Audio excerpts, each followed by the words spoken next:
بہت زیادہ کھا پی لیں تو آئندہ کی عبادت مشکل ہو جاتی ہے، کیونکہ اعتکاف میں انسان کہیں چل پھر بھی نہیں سکتا.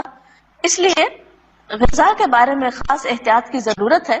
ایسی غذاؤں سے بچیں کہ جن کی وجہ سے آپ کے معدے پر بوجھ ہو، آپ کی طبیعت میں سستی ہو اور آپ یکسوئی اور شوق کے ساتھ اللہ کی عبادت نہ کر پائیں.